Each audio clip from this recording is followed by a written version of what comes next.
की अहाँ सब जागले छी ने। हाँ तै द्वारे एखन बहुत छै, तैं दुनू हाथ उठा के सब आदमी जे बाबा के भक्त हेबे नहीं हेबे तो कोनो बात नहीं, चुपचाप बैसल रहू। कनी हमरे पार्टी हाथ उठा देबे। प्रेम कहियो जगत जननी जगदम्बा की।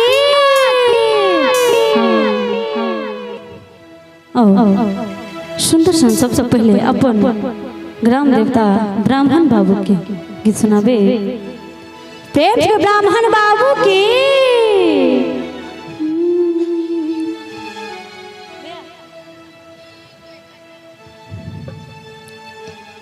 ब्राह्मण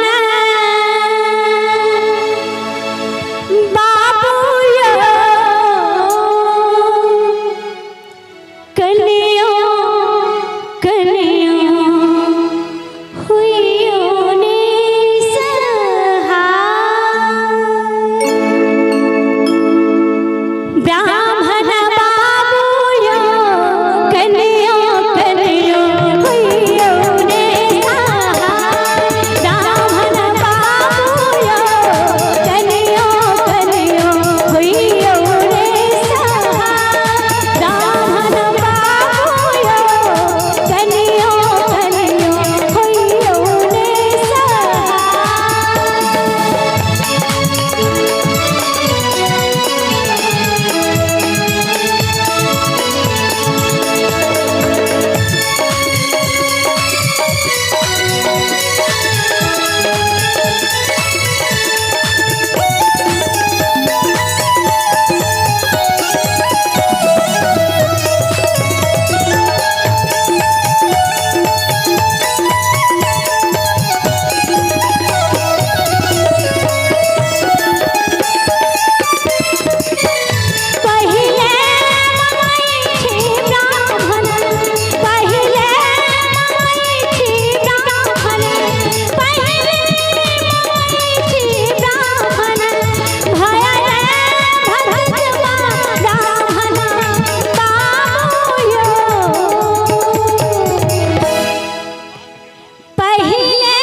ब्राह्मण बाबू यो।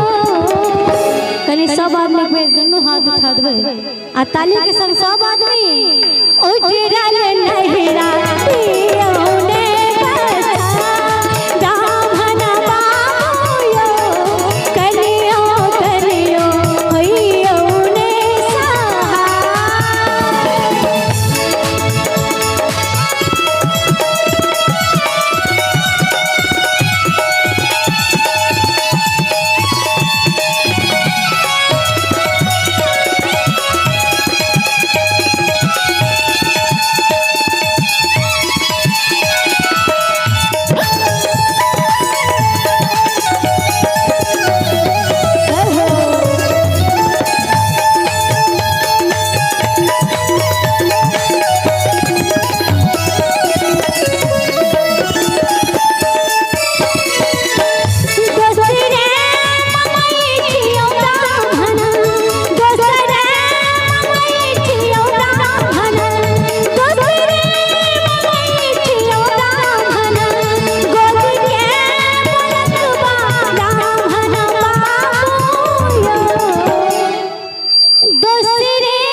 कनी हमरा बहन से नहीं जोड़ देबे। कनी अहाँ सबके नहीं देखे छी हम।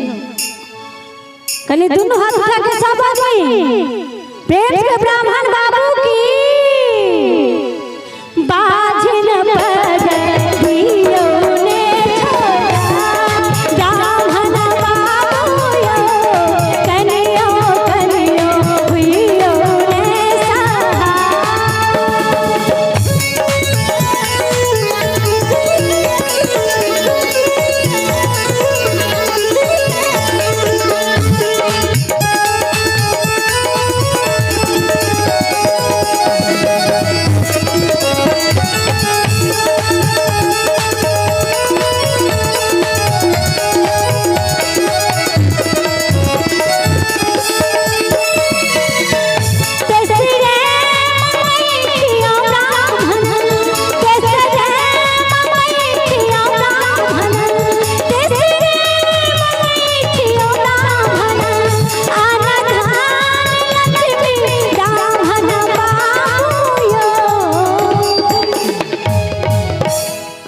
सबके सब किछु अछि। कनी हाथ उठा दियो त सब आदमी दुनू हाथ उठा के हमर माय बहन सब उठबै छै कि नहीं? एक बेर सब आदमी दुनू हाथ उठा के प्रेम से ब्राह्मण बाबू